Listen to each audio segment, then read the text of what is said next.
On va parler de la concurrence spirituelle. Ça va? La concurrence spirituelle. Pourquoi l'exhortation sur la concurrence spirituelle? J'étais à la maison, ça fait maintenant 3 à 4 jours de cela. Et le Saint-Esprit m'orientait sur la concurrence spirituelle. Ça va? Aujourd'hui, dans le milieu chrétien, nous allons voir des chrétiens qui veulent à tout prix se dépasser. Ça va? C'est-à-dire, telle communauté de prière veut dépasser telle communauté de prière. Ça va? Tel bâtiment que les gens appellent aujourd'hui église veut dépasser en fidèle tel bâtiment que certaines personnes appellent aujourd'hui encore église. Amen.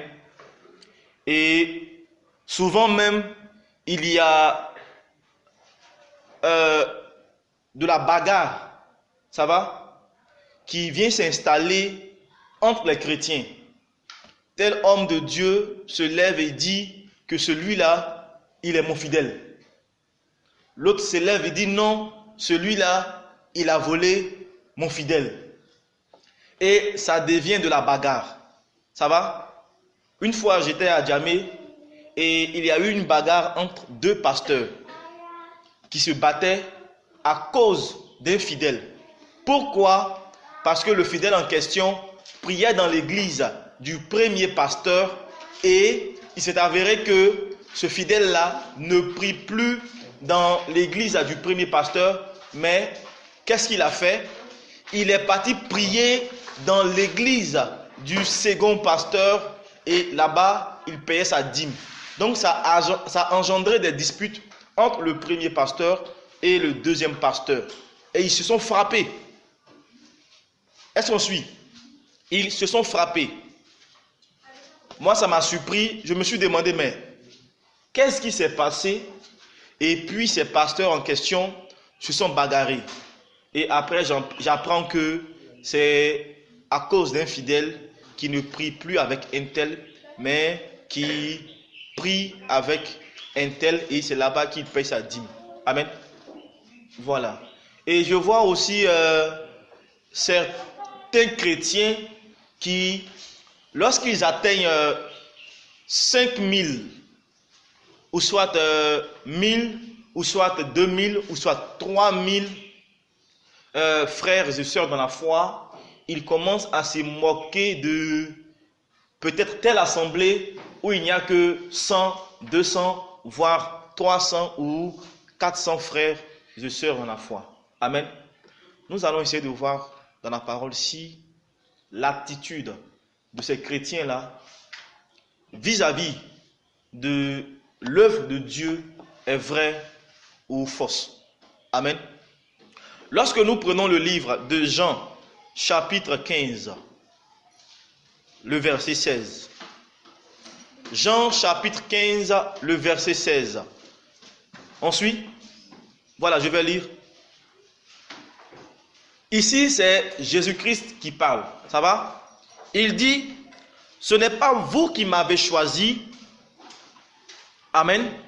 Mais moi, je vous ai choisi et je vous ai établi afin que vous alliez et que vous portiez du fruit et que votre fruit demeure, afin que tout ce que vous demanderez au Père en mon nom, il vous le donne. Amen. Je reprends. Ce n'est pas vous qui m'avez choisi, mais moi. Je vous ai choisi et je vous ai établi afin que vous alliez et que vous portiez du fruit et que votre fruit demeure. Afin que ce que vous demanderez au Père en mon nom, il vous le donne. Amen. Vous comprenez? Ici, c'est Jésus-Christ qui s'adresse à ses disciples. Amen. Jésus dit à ses disciples, ce n'est pas vous qui m'avez choisi. Ça va? mais c'est moi, Jésus-Christ, qui vous ai choisi. Amen. Aujourd'hui, il y a un chant qui circule. Moi, j'ai choisi Jésus-Christ dans ma vie. C'est un chant qui n'est pas conforme à la parole. Est-ce qu'on me suit? Or, nous savons tous que Colossiens 3 dit que les cantiques que nous devons chanter à Dieu, ce sont des cantiques spirituels qui viennent de nos cœurs. Est-ce qu'on suit? Et lorsqu'on parle de cantiques spirituels qui viennent de nos cœurs, directement, nous sommes inspirés par le Saint-Esprit. Mais lorsque ce chant que nous sommes en train de chanter, nous nous disons qu'il est inspiré du Saint-Esprit, mais il vient contredire la parole, en ce moment, il y a un problème. Est-ce qu'on suit? Parce que le Saint-Esprit ne contredit pas la parole, mais il confirme la parole. Est-ce qu'on suit? Donc, comprenons tous que c'est Jésus-Christ qui nous a choisis. Amen. Mais il nous a choisis pour un but précis. Amen. Le but précis pour lequel lui nous a choisis, c'est que nous puissions être ses ministres. Est-ce qu'on suit? Ministre qui veut dire envoyé. Des envoyés pour être des instruments par lesquels lui, Dieu, il va passer pour se glorifier. Est-ce qu'on suit? Dieu se glorifie en sauvant des individus. Est-ce qu'on suit? Donc le but, c'est que nous annoncions l'évangile afin que ceux qui entendent ce que nous annoncions puissent être sauvés. C'est pourquoi il dit, je vous ai choisi. Donc d'abord, on est choisi. Et qu'est-ce qu'il fait? Il nous établit. Nous établit, qui veut dire qu'il met toutes les armes nécessaires à notre disposition afin que nous puissions être adaptés pour accomplir toute bonne œuvre venant de lui. Ensuite, pour que nous puissions porter du fruit. Quand on dit porter du fruit, c'est annoncer l'évangile de sorte à ce que des âmes soient sauvées. Ensuite, et il y a une partie qui me plaît à la fin, il dit afin que vos fruits demeurent. Donc vous voyez, il y a être choisi, être établi, porter du fruit, que tes fruits là demeurent. Donc l'objectif ici, c'est que le fait que nous annoncions l'évangile, ce n'est pas pour avoir 3000 membres, 10 000 membres, 5 000 membres, 9 000 membres, 1 million de membres ou 1 million de frères et sœurs dans la foi. Est-ce qu'on suit? Mais c'est que ceux qui entendent l'évangile que nous annonçons, c'est qu'ils demeurent en Jésus. Est-ce qu'on suit? C'est qu'ils demeurent en Jésus. Amen. Mais de la concurrence spirituelle qui se fait aujourd'hui entre des assemblées, c'est le nombre pléthorique de frères et sœurs dans la foi qui compte. Mais ce n'est pas le nombre de ceux qui demeurent véritablement en Jésus-Christ. Est-ce qu'on comprend? Tout le monde comprend? Vous pouvez organiser une croisade d'évangélisation où il peut avoir 10 000 personnes, 20 000 personnes. Mais bien aimé, parmi les 10 000 personnes, les 20 000 personnes qui sont présentes pendant la croisade d'évangélisation, combien sont ceux qui sont chez Dieu? Sur la terre, nous voyons le nombre. Ça va? Il y a 10 000 personnes, 20 000 personnes. On commence à acclamer. Non, cet homme de Dieu-là, il est vraiment aimé, il prêche bien. Lorsqu'il prêche, lorsqu'il organise des croisades de prière ou des croisades d'évangélisation, il y a 10 000 personnes, il y a 20 000 personnes. En tout cas, c'est un véritable serviteur de Dieu. Il n'y a pas de problème. Il y a assez de monde. Mais parmi tous ceux que nous voyons sur la terre, qui participent à cette croisade d'évangélisation, ou à ce moment de prière, combien sont ceux qui sont chez Dieu? Est-ce qu'on suit? Prendre part à un moment de prière, prendre part à une croisade d'évangélisation ne veut pas dire qu'on est forcément chez Dieu. Est-ce qu'on comprend? Le plus important dans le Seigneur, ce n'est pas la quantité des âmes. Est-ce qu'on suit? Vous pouvez être 10 000. Mais parmi les 10 000 là, lorsque nous allons chercher à savoir combien sont ceux qui sont vraiment chez le Seigneur, il n'y a que 10 personnes. Ce qui compte devant le Seigneur, c'est la qualité des âmes. Est-ce qu'on suit? C'est la qualité des âmes. C'est ce qu'on appelle demeurer dans le Seigneur. Sinon, si c'est pour organiser des programmes de prière, des croisades d'évangélisation, pour qu'il y ait 10 000 personnes, 100 000 personnes, ce n'est pas faire l'œuvre de Dieu. Parce que les musulmans peuvent venir, les chrétiens peuvent venir, les bouddhistes peuvent venir. Mais parmi tous ceux qui sont rassemblés là, combien sont ceux qui sont vraiment en Christ? Combien sont ceux qui sont vraiment convertis? Or, aujourd'hui, il y a être chrétien et il y a être chrétien converti. Chrétien est différent d'un chrétien converti. Nombreux sont ceux qui portent l'appellation chrétien. Mais combien sont ceux parmi ceux qui portent l'appellation chrétien qui sont convertis? Sur 100 chrétiens, il n'y en a même pas 5 qui sont vraiment convertis. Est-ce qu'on comprend?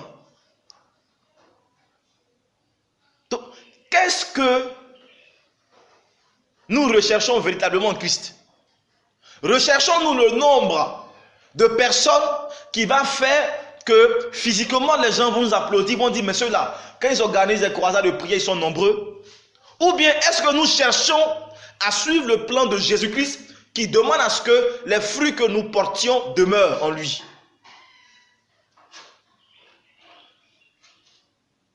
Amen. On suit? Et c'est ça l'importance dans le Seigneur. L'importance dans le Seigneur, ce n'est pas le nombre, mais c'est la qualité des âmes. Parce qu'une âme, je vous dis bien, une âme, une seule âme, sachez que tout l'or et l'argent du monde réunis ne peuvent acheter une seule âme. C'est impossible. Donc, une seule âme a de la valeur aux yeux de Dieu. À plus forte raison, 2, 3, 4, 5, 6, 7, 8, 9, 10 âmes. Dieu veut de vrais adorateurs. Il ne veut pas des menteurs. Il ne veut pas des flatteurs. Il ne veut pas des séducteurs. Mais il veut de vrais adorateurs. Des personnes qui lui appartiennent corps, âme et esprit. Mais aujourd'hui, dans le milieu chrétien, il y a différents groupes de personnes. Il y a ceux qui assistent à des moments de prière parce qu'ils recherchent le mariage, le travail, le voyage, l'enfantement, le bac, le BEPC. Amen. En un mot, ceux qui recherchent des biens matériels, c'est parce qu'ils ont des problèmes qu'ils cherchent un coin de prière pour retrouver juste l'exaucement. Est-ce qu'on suit? Mais bien aimé, est-ce que Jésus-Christ est venu pour le mariage? Est-ce que Jésus-Christ est venu pour le travail? Est-ce que Jésus-Christ est venu pour l'enfantement? Est-ce que Jésus est venu pour le voyage? Est-ce que Jésus est venu pour la richesse physique? Non. Jésus n'est pas venu pour toutes ces choses-là. Jésus est venu pour nous réconcilier avec Dieu. Pourquoi? Parce qu'à l'origine, à cause de la désobéissance d'Adam et Ève, nous étions séparés de Dieu. Donc lui vient pour nous réconcilier avec Dieu. Est-ce qu'on suit?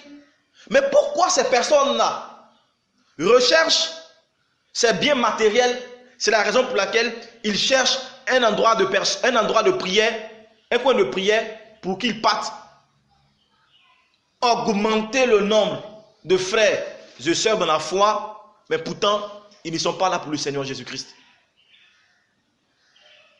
Ces personnes-là aiment les fruits, ou soit le fruit que produit le Saint-Esprit. Ces personnes-là aiment les fruits, ou soit le fruit que produit Jésus-Christ. Mais ils n'aiment pas Jésus lui-même. Ils n'aiment pas le Saint-Esprit. Voici le premier groupe de personnes que nous rencontrons souvent dans le milieu chrétien. Il y a un deuxième groupe de personnes. Eux, ils sont là juste pour s'aimer la division, la zizanie, la pagaille, le conflit entre frères et sœurs dans la foi. C'est-à-dire, eux, ils sont les envoyés du diable. Eux, ils sont là. C'est pas pour faire bonne chose. Est-ce qu'on me suit? Eux, ils sont là pour détruire.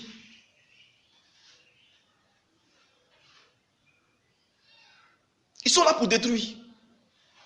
Quand tu les vois d'apparence, ils sont pieux. Quand tu les vois d'apparence, ils sont propres. Quand tu les vois d'apparence, ils sont calmes. Quand tu les vois d'apparence, ils sont doux. Mais au fond, ce sont des serpents. Ils ont pris l'apparence de brebis, mais au fond, ce sont des loups. Ce sont des tombeaux blanchis. Et c'est ce que Jésus-Christ disait aux scribes et aux pharisiens. Ces personnes-là sont là pour s'aimer la pagaille dans le milieu chrétien. Et ils sont nombreux. Ils sont nombreux. C'est pourquoi faites beaucoup attention. Ne regardez pas un frère ou une sœur pour faire votre adoration avec le Seigneur Jésus-Christ. Mais regardez le Saint-Esprit afin de vraiment adorer le Seigneur. Si vous voulez regarder l'adoration que fait un frère ou l'attitude d'un frère afin de le prendre comme un exemple, un modèle, une idole, faites attention. Le seul modèle que nous devons imiter est celui de Jésus-Christ. Comment la parole nous demande de vivre? Devant vous, le frère peut avoir un bon comportement. Est-ce qu'on suit? Devant vous, la sœur peut avoir un bon comportement. Parce qu'il y a des chrétiens, lorsqu'ils sont en assemblée de prière, ils sont pieux. Ils ont un bon comportement. Mais lorsqu'ils sortent du cadre de la communion fraternelle avec les frères, lorsqu'ils se retrouvent soit chez eux, ou soit dans leur travail, ou soit dans un endroit précis où il n'y a pas de frères, de ceux dans la foi, vous allez constater que ce frère-là, en réalité, il n'est pas vraiment converti. C'est un païen hors pair. Donc, regardez le modèle de Jésus-Christ.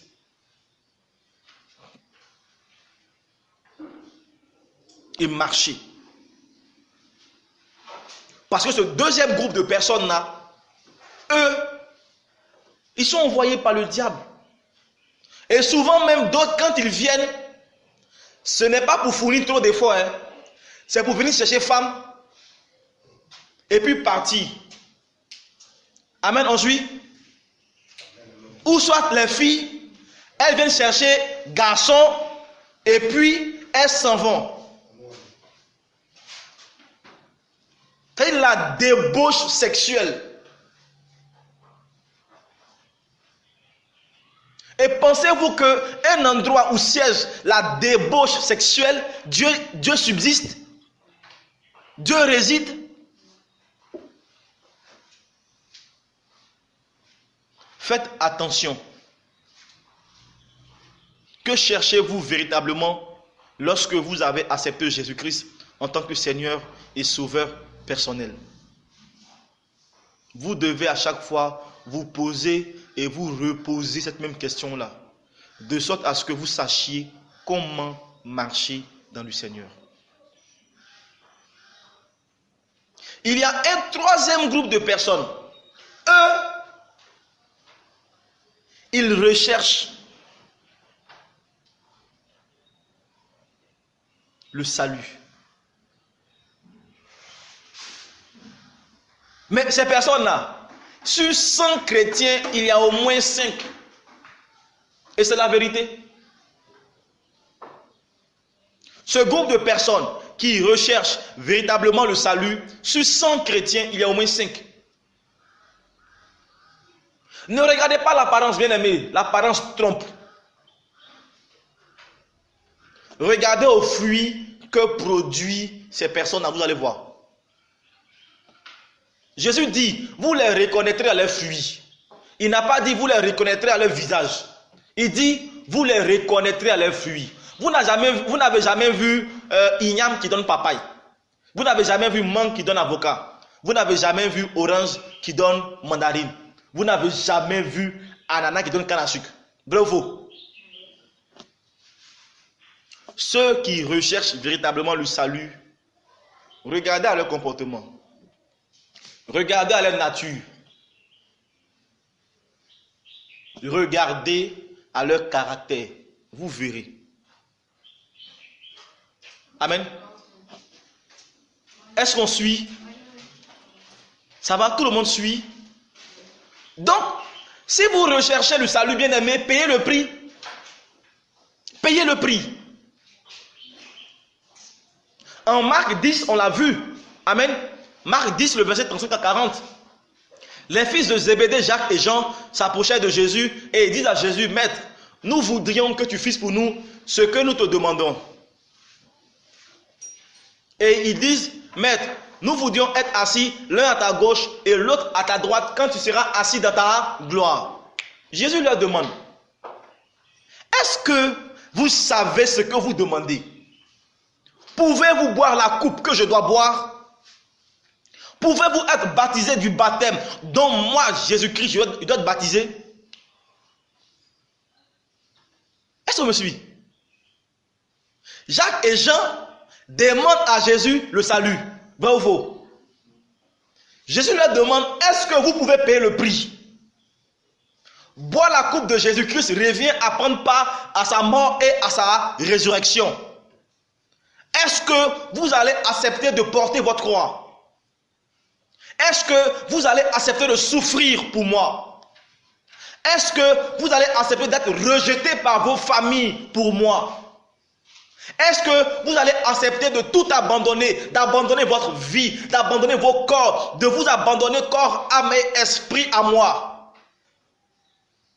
Est-ce que vous allez accepter de m'obéir entièrement? Voici la question que Jésus-Christ posait à Jacques et Jean quand il leur a dit, est-ce que vous pouvez boire ma coupe? Mais aujourd'hui, les chrétiens ont peur de souffrir. Les chrétiens ont peur de payer le prix. Et ces chrétiens-là pensent que servir le Seigneur, c'est une scène de théâtre ou bien une pièce de théâtre qu'on est en train de jouer. C'est-à-dire on joue un peu, quand on est fatigué, on ment un peu, on se repose. Ou bien c'est une piste de danse où on vient prester pour un moment et quand on finit de prester, on est fatigué, on descend. Non! Servir le Seigneur, lorsqu'on prend le billet d'avion aller, il n'y a pas de billet d'avion retour. Si tu retournes, tu retournes à tes vomissures. Et quand tu répars tes vomissures, tu es chez qui? Le diable. Donc, sachez ce que vous recherchez dans le Seigneur. C'est vraiment important. Si vous faites partie de cette troisième groupe de chrétiens qui recherchent le salut, alors payez le prix. Amen. Payez le prix. Est-ce qu'on a compris? Maintenant, il y a une troisième groupe, un quatrième groupe, excusez, de chrétiens ou de personnes. Eux ne recherchent pas le salut. Ils ne sont pas venus pour s'aimer la division. Hein.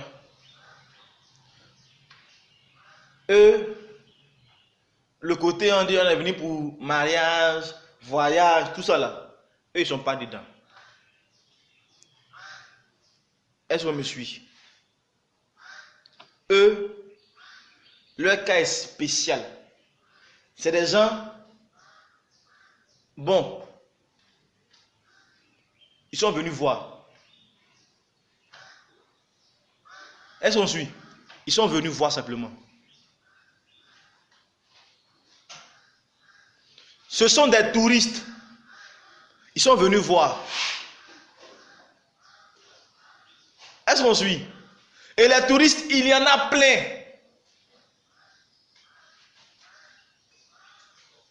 Donc, faites attention. Faites beaucoup attention. On attend lui, il a dit non. Moi, j'ai 50 000 fidèles. Moi, j'ai 20 000 fidèles. Je dois agrandir mon église parce que les gens deviennent nombreux. Agrandissez vos églises de bâtiments parce que les gens deviennent nombreux. Mais est-ce que tout ce monde qui subsiste ou qui demeure ou qui sont dans vos endroits de prière sont chez Dieu? Jésus disait en Jean 10, je connais mes brebis. Mes brebis connaissent ma voix et elles me suivent. C'est clair. Jésus dit, je connais mes brebis. Ceux qui lui appartiennent là, lui il les connaît.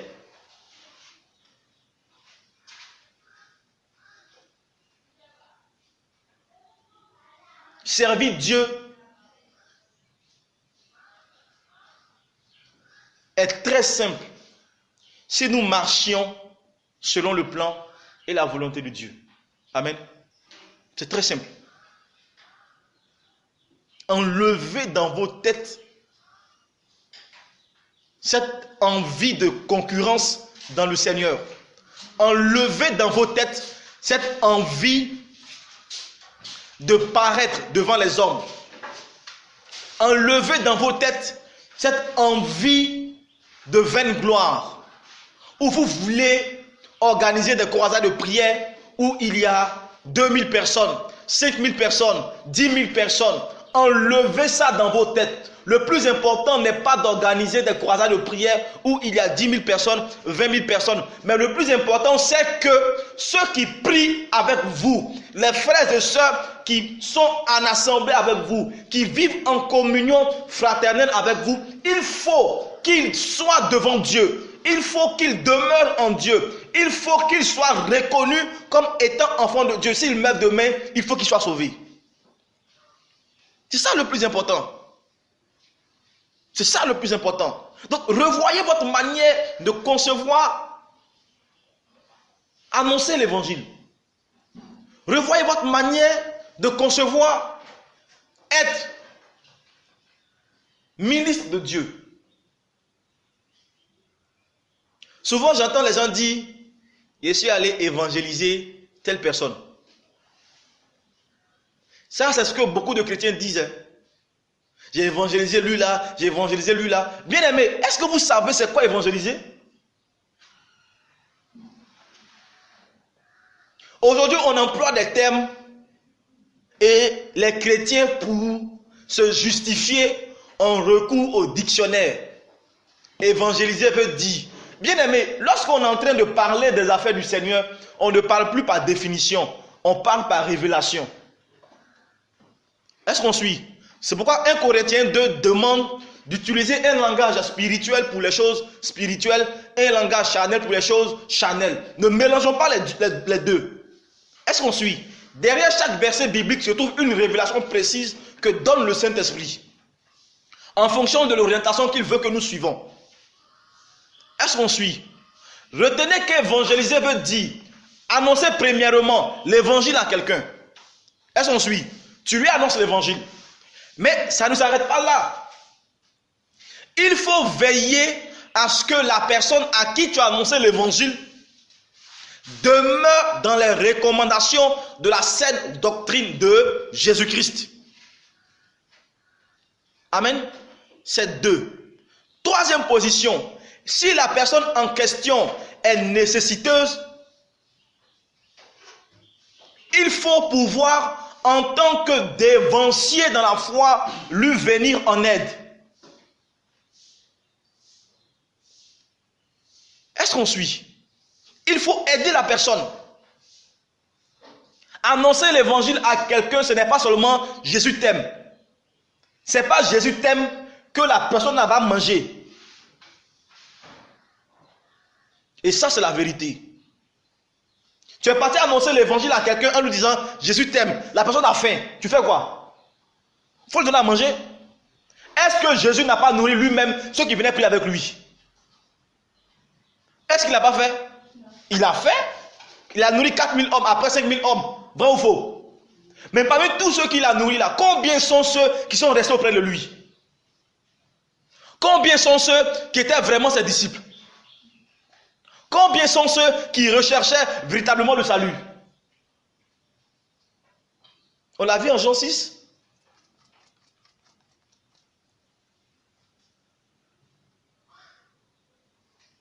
Qu'un a dit, celui qui ne mange pas ma chair, qui ne boit pas mon sang, n'a pas la vie éternelle. Et il nous dit, mais maître, alors, n'a pas la vie éternelle. Il dit, attends, comment lui peut nous donner sa chair pour manger et son sang pour boire? Il a des foutaises de celui-là. Ils l'ont laissé. Il n'est resté que 12. Jésus leur dit, et vous ne partez pas. Pierre lui dit, mais maître, tu as les paroles de la vie. À qui irions-nous, Seigneur? Jésus leur dit, personne ne peut venir à moi si cela ne lui a été donné du Père.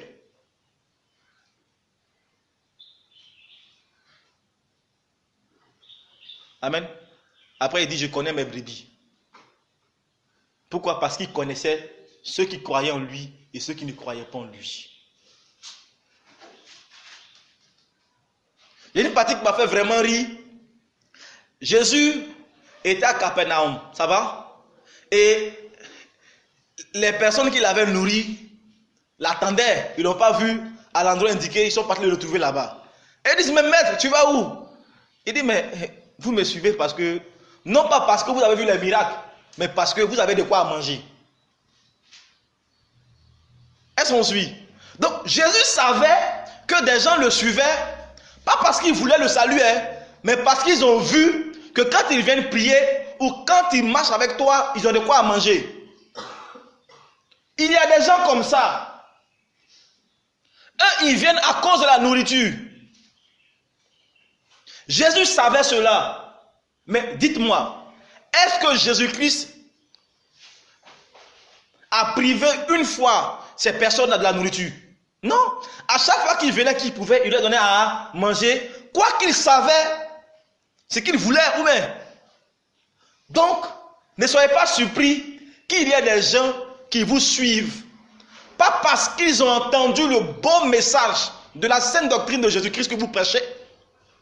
Pas parce qu'ils ont vu la puissance de Dieu agir au travers de vous.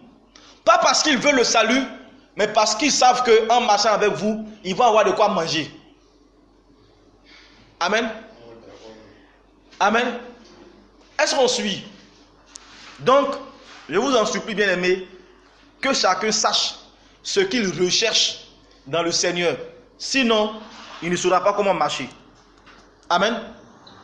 Tout le monde a compris.